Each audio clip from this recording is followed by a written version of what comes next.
Ladies and gentlemen, welcome back to the channel. Peace, love, and positivity to you. My name is Sohum, and today I'll be giving a first-time reaction to Aesop Rock. We're going to be checking out the song Aggressive Steven together, and I gotta say I'm super excited for this reaction because I have been meaning to listen to Aesop for such a long time. Many of you guys may not know this, but I listened to so much lyrical rap back in the day, especially back in high school, and I just fell in love with the style. A lot of the kind of wordsmithing that happens was always impressive to me. The compound rhymes and the double entendre, triple entendre schemes, the rap flows, right? The rhythm of the delivery of the lyrics, and just the overall feel. There's so much to amazing lyrical rap music that I love and appreciate, and I've heard many great things about Aesop in those domains, but I just never got around to listening.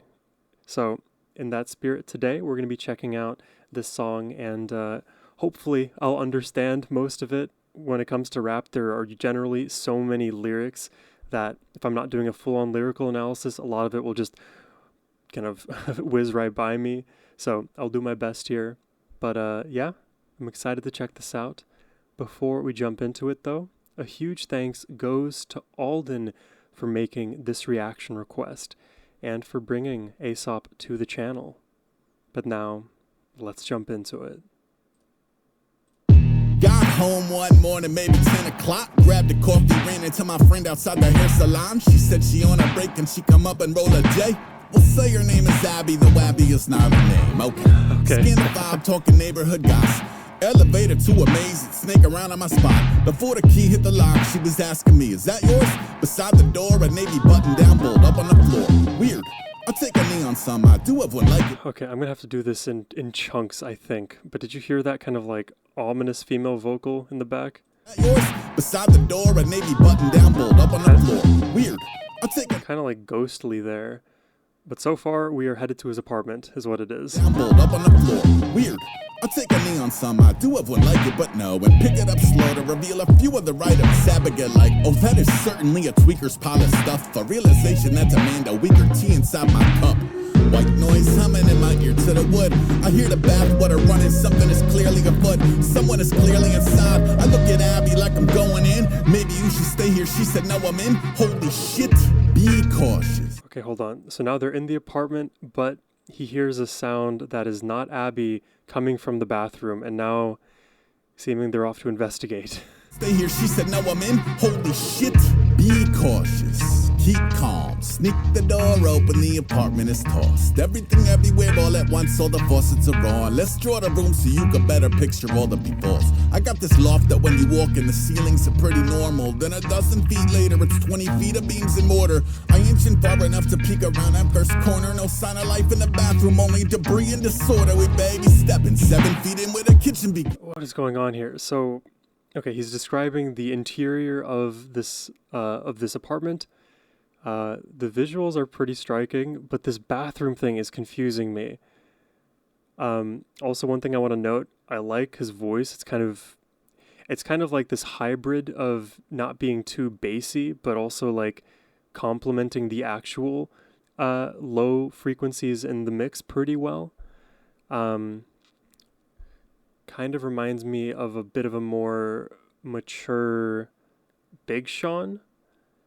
But I'll get back to you on his voice. We'll keep listening. Corner, no sign of life in the bathroom, only debris and disorder. We baby stepping 7 feet in where the kitchen begin.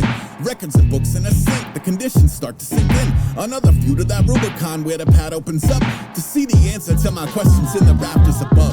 There is a man with no shirt on, wearing his pants around his ankles, jungle gymming over both us. I mean, we are talking angles. He's mumbling incoherently, there's something in his system. I'm processing but need to make decisions. Okay, let's go. Hey, you need to get down right now. Abby yelling, get the fuck down and get out. He's on a different planet, drifting to a distant moon. I'm pretty sure he don't even know we are in the room. Hey, you need to get down right now. So this dude is tripping, right? And he just found his way into this apartment and is like destroying things. Is that where we're at right now? Get the fuck down and get out. You need to get down right now. down and get out. Hey, you need to get down right now. Get the fuck down and get out. Get the fuck down and get out. Get the fuck down and get out. This isn't working, the energy is berserk, and we're backing up to the hallway, then down to the office nervous. Yeah, hi. So there's a naked guy in my ceiling. The staff look up at me tripping like, oh my god, is it Steven? Who the fuck is fucking Steven? Y'all seem to know some shit I don't. I ain't exactly need. I'm the manager on some heat. He has a rep or something? I mean, I guess the song titled Aggressive Steven's giving part of it away, but arrest this man. This building have got some history. We'll attempt to go and talk him down, but also called the city. 30 go by when the elevator ding and drop a trio in the lobby and heaven and nature sing. It's the manager and super with a man in my Nikes. Oh, that's my leather too, rejected, but goddamn he look nice. Steven is glum and despondent, wafting a They're robbing him. I'm the manager and a super with a man in my Nikes. Dude. sing. It's the manager and super with a man in my Nikes. Oh, that's my leather too, rejected, but goddamn he look nice. Steven is glum and despondent, wafting a brutal bouquet. They sit him down on the sofa, he look confused and ashamed. But if I'm honest, also looks like he could pull out a blade. That's when two officers show up and all is fully explained.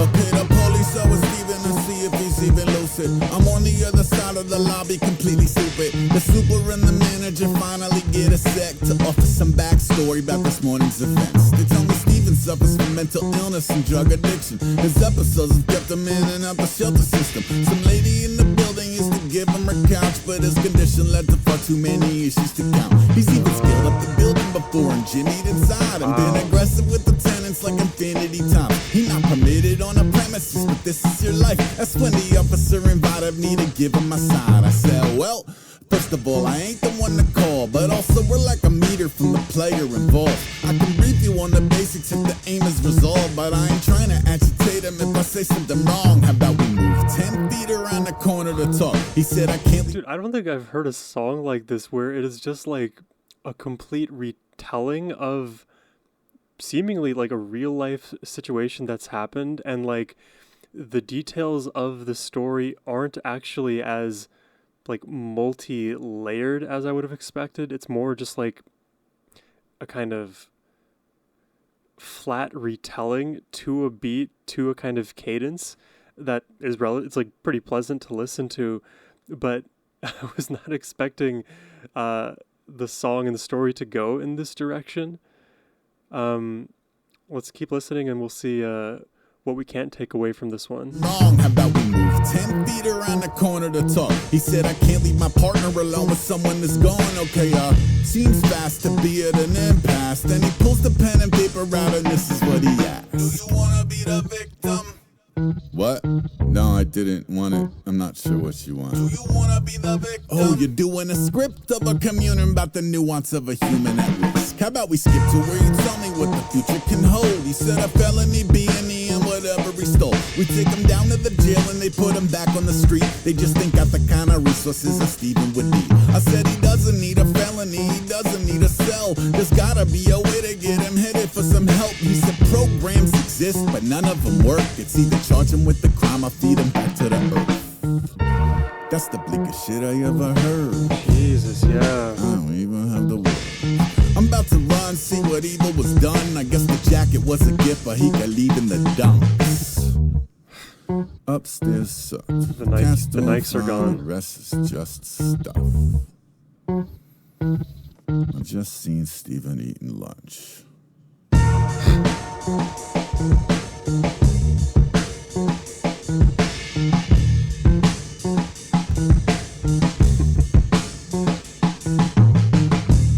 Interesting.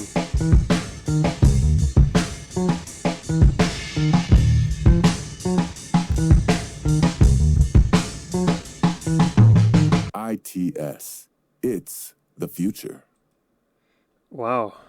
There you have it. It's the future. Aggressive Steven by Aesop Rock. An interesting story for sure.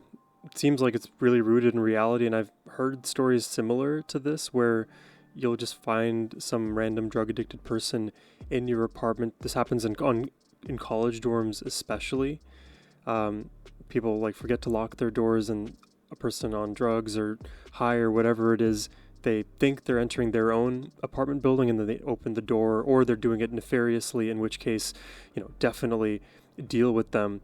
But these kind of situations do happen, and especially if someone is drug addicted and not in the right state of mind, they won't know exactly what it is they're doing, but that doesn't mean they're not causing fear and damage and potentially breaking and entering and stealing things from the homeowners there. But, this kind of situation was painted more black and white earlier on, as though this person is a completely random individual, potentially a threat nobody really knows. But as they started to speak with the managers and the police, they realized more and more about Stephen and who he is, why he's doing what he's doing, thereby humanizing him, right? Not painting Stephen out to be this like aggressive monster, because like, what did he do for real? Maybe he could have been a risk, but at the same time, he could have been completely banal and fine. It sucks that the circumstances were fraught with concern, but these things do also happen. You have to stay on the safe side of things anyways.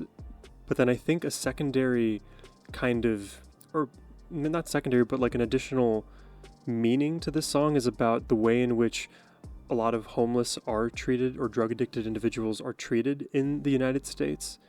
And as it relates to like recidivism too, oftentimes these people, they aren't given the proper treatment, the proper programs to like get over their addictions and, let's say, reduce their criminality, and they're quickly then taken in, then released again, taken in, released again. And the recidivism rate, I believe last time I looked at it, it does change by state and county and all that stuff, but I remember a long time ago I looked and it was about 80% or so, which, God, 80%, that means like if you're going to jail, there's a 4 out of 5 chance that you're going back again.